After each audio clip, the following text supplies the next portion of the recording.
এই সনদের ভিত্তিতেই কিন্তু আবার আগামীতে এই সরকারের উপরে মানুষ ক্ষিপ্ত হবে। বিএনপি কে ভোট দেওয়া হালাল হইল, দাঁড়িপাল্লায় ভোট দেওয়া হালাল হইল, সেইটা আপনার ভোটের সকল কার্যক্রম ঠিক ছিল, আর হা এবং না একেবারে সহজ একটা ভোট, সেটা আপনার কাছে খুব জটিল মনে হইল।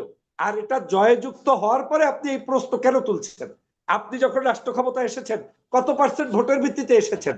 আর 59% 69% আপনার মানুষের সমর্থন দিয়ে যে সনদটি বাস্তবায়নের জন্য হায়ের পক্ষে মানুষ ভোট দিয়েছে, আপনি সেটাকে বাস্তবায়ন করবেন না, এটা তো হতে পারে না। আমার কাছে মনে হয়েছে যে আমি মনে হয় বিএনপির রহমাতুল্লাহ ভাইয়ের সাথে আলোচনা করছি না, আমি করছি সেই আগের সরকারের কোন একজন বিশেষ ব্যক্তিবর্গদের সাথে আলোচনা। কারণ এই একই টোনে তারা বক্তব্য দিতেন, গাঁঠালা কথাগুলো তারা বলে যেতেন, সেটা সংবিধানের দোহাই দিয়ে হোক, সেটা শেখ হাসিনার দোহাই দিয়ে হোক, সেটা তার পরিবারের দোহাই দিয়ে হোক, এভাবে বলার চেষ্টা করতেন। কিন্তু বাস্তবিক অর্থে বিএনপি যেটা চেয়েছে গত ১.৫ বছরে, সেটা এই মুহূর্তে চাচ্ছে কিনা, সেটাই আপনি এখন জাতির কাছে প্রশ্ন করলেই আপনি উত্তর পেয়ে যাবেন। আপনারা যারা বলছেন যে জুলাই সনদ এবং বর্তমান সময়ের আমাদের এই বাংলাদেশের যে একটি গণভোট হয়ে গিয়েছে এই জুলাই সনদ বাস্তবায়নের জন্য, এটার উপরে বিএনপির স্ট্যান্ডটা কোথায়, সেটা যদি আমি আপনাকে একটু কোট করে বলি, তাহলে সালাউদ্দিন সাহেব যখন সংবিধান সংস্কারের সেই কমিশনে আলোচনায় রত ছিলেন, তখন কিন্তু তার বক্তব্য ছিল যে এই জুলাই সনদ একটা গণভোটের মাধ্যমে বাস্তবায়িত হবে এবং সেই গণভোটটা আমরা জাতীয় সংসদ নির্বাচনের দিন চাই। ওই দিন যদি জনগণ ওই গণভোটটাকে জয়যুক্ত করে, তাহলে সেটাই আমাদের সংবিধানের আলোকে বাস্তবায়িত হবে এবং রাষ্ট্রের সর্বোচ্চ জায়গা থেকে সেটাই বাস্তবায়িত হবে, আমরা সেটা মেনে নিব। এমনকি আমাদের বর্তমান প্রধানমন্ত্রী জনাব তারেক রহমান সাহেব, তিনি তার নির্বাচনী জনসভায় গিয়ে বক্তব্য দিতে গিয়ে বলেছেন যে আমরা গণভোটের পক্ষে, আপনারা সবাই হায়ের পক্ষে ভোট দেবেন। তার মানে প্রমাণ হলো যে বিএনপি হায়ের পক্ষে, গণভোটের পক্ষে তারা অবস্থান নিয়েছিলেন নির্বাচনের আগের দিন পর্যন্ত। সেটা জাতির চাপে পড়ে হোক, যে কোনো প্রয়োজনে হোক, তারা সেটা কিন্তু করেছে। এবং সালাউদ্দিন সাহেব কিন্তু ওই বক্তব্যই দিয়েছিলেন যে গণভোট যদি জয়যুক্ত হয়, হা জয়যুক্ত হয়, তাহলে হায়ের ভিতরে যা থাকবে সেটাই আমরা মেনে নিব, সেটাই জনগণ অ্যাকসেপ্ট করবে। তাহলে হা জয়যুক্ত হওয়ার পরে, ক্ষমতায় বসে যাওয়ার পরে, আপনি প্রথম দিনই ডে ওয়ান থেকে সংবিধান বিরোধী কাজ যেটা আপনারা বলছেন যে করতে চান না, কিন্তু আপনিই তো করলেন। যেমন আজকে যখন শপথ নিলেন, সেই শপথ নেওয়ার সময় আপনি নেওয়ার কথা দুটো শপথ একসাথে, জাতীয় সংসদ সদস্যের শপথ, আর একটা শপথ হচ্ছে আপনার সংবিধান সংস্কার কমিশনের যে সদস্য হিসেবে আপনি যে পরিষদের সদস্য হবেন সেটার শপথ। এখন শপথ নেওয়ার সময় আপনার বর্তমান এক্সিস্টিং সংবিধান কি বলে সেইটা মেনে কি আপনি শপথ নিয়েছিলেন? আপনি শপথ কিন্তু সেই স্পিকারকেও পান নাই, ডেপুটি স্পিকারকেও পান নাই, আপনি নিয়েছেন নির্বাচন কমিশনের প্রধান নির্বাচন কমিশনারের হাত থেকে। তাহলে যেই নির্বাচন কমিশনারের হাত থেকে কোন আইনের ভিত্তিতে আপনি সংসদ সদস্য হিসেবে শপথ নিতে পারলেন, তাহলে সেই একই আইনের ভিত্তিতেই তো তার হাতে আজকের সেই পরিষদের সদস্য হিসেবে, আপনার সদস্য হিসেবে শপথ নেওয়ার কথা ছিল। কিন্তু আপনারা সেটা নিলেন না, বরং আপনারা বললেন যে কার মাধ্যমে কেন শপথ নিব, ওটা তো সংবিধানে নেই, ওটা তো এটাই নেই।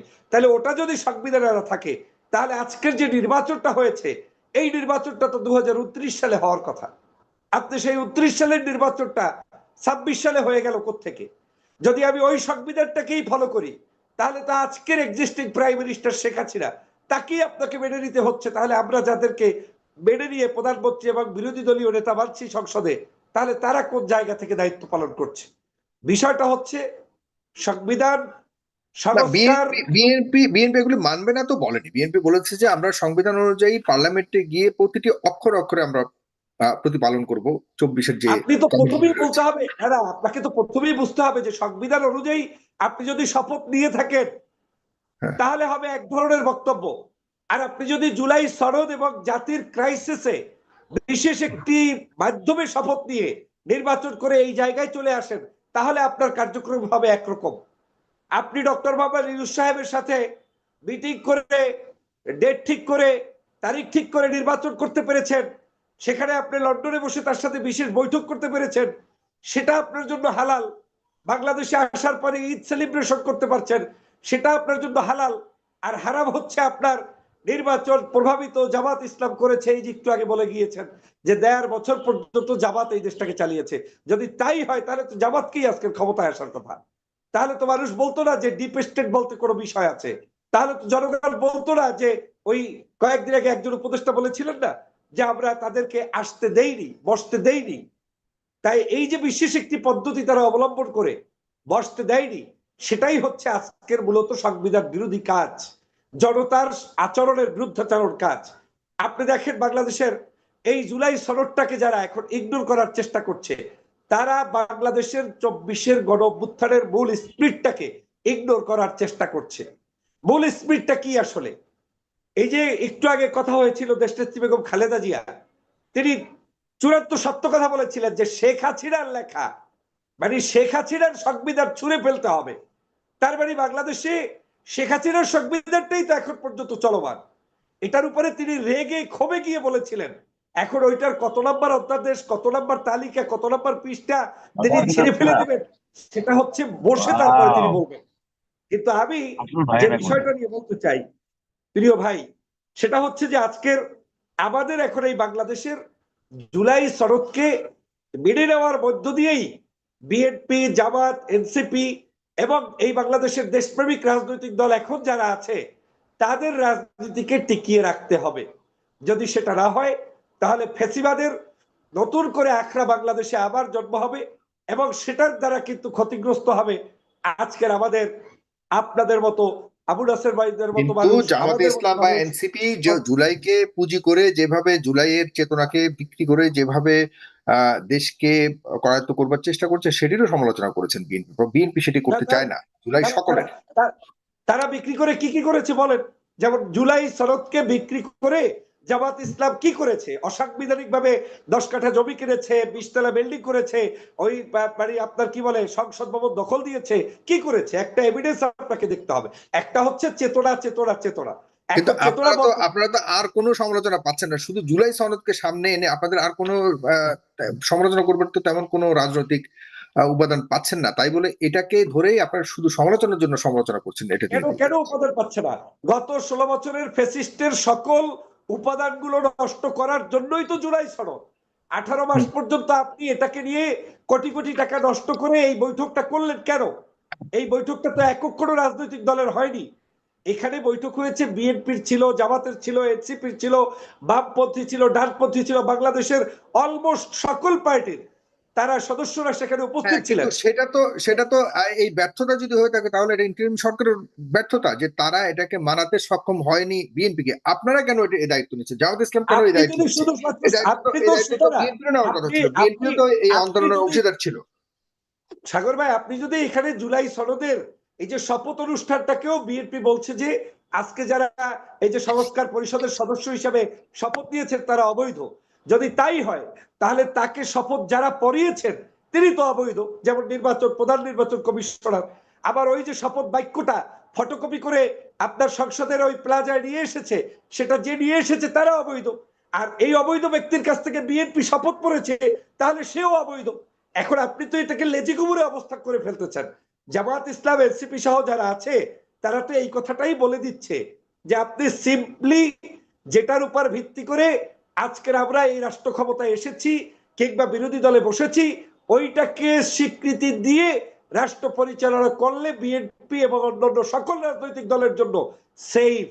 কিন্তু এটা যদি আপনি না করেন তাহলে আপনি একটার পর একটা পেঁচাতে থাকবেন, পেঁচাতে পেঁচাতে নিজের নিজের অস্তিত্ব নষ্ট করার জন্য আপনি কিন্তু সেই ফাঁদের ভিতরে পড়ে যাবেন। এখন বিএনপি তাহলে এটা করছে কেন?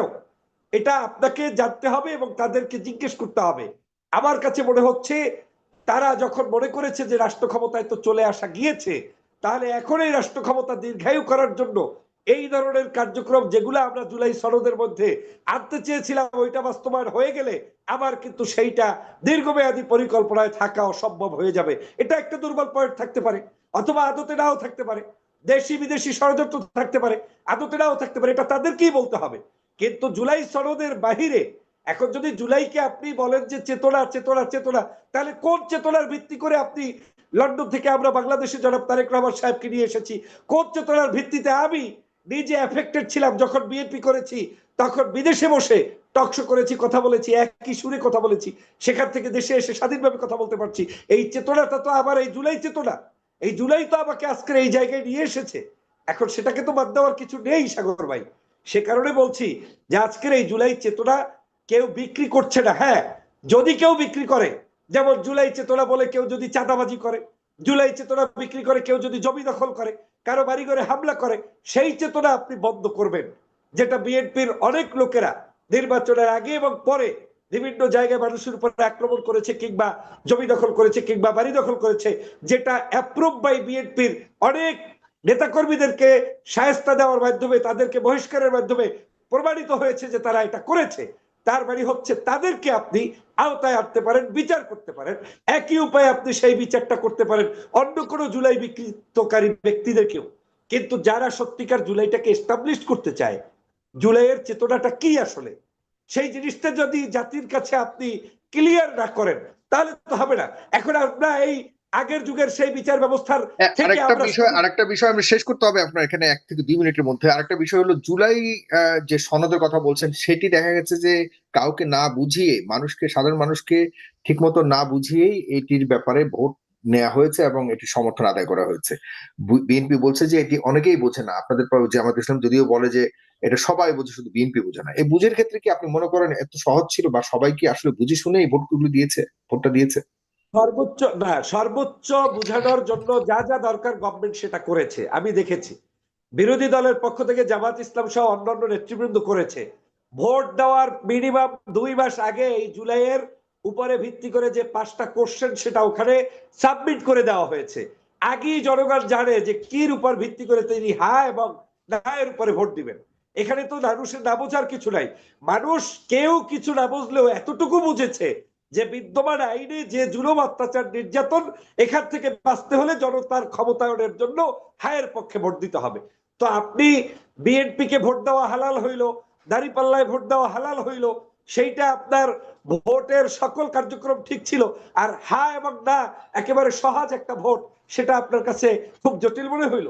আর এটা জয়যুক্ত হওয়ার পরে আপনি এই প্রশ্ন কেন তুলছেন? আপনি যখন রাষ্ট্র ক্ষমতা এসেছেন কত পার্সেন্ট ভোটের ভিত্তিতে এসেছেন? আর 59%, 69%, 70% আপনার মানুষের সমর্থন দিয়ে যেই সনদটি বাস্তবায়নের জন্য হায়ের পক্ষে মানুষ ভোট দিয়েছে, আপনি সেটাকে বাস্তবায়ন করবেন না, এটা তো হতে পারে না। তার মানে প্রথম দিনই আপনি মূলত একটি গণভোটের উপরে আস্থা না রেখে সেটাকে বাতিল করার যে চক্রান্ত করেছেন, এটা বাংলাদেশের ভবিষ্যৎ রাজনীতিবিদদের জন্য আস্থা নষ্ট করবে। আমি মনে করি বিএনপির জন্য এটা অবশ্যই সুন্দর হবে না। বিএনপি যেহেতু একটি বহুমাত্রিক গণতান্ত্রিক দল এবং বাংলাদেশের একটি সর্ববৃহৎ রাজনৈতিক দল, তাদের রাজনৈতিক আদর্শ বাস্তবায়নের স্বার্থেই এই জুলাই সনদকে মেনে নিয়ে জনতার ক্ষমতায়ন করা উচিত। না হয় এই সনদের ভিত্তিতেই কিন্তু আবার আগামীতে এই সরকারের উপরে মানুষ ক্ষিপ্ত হবে।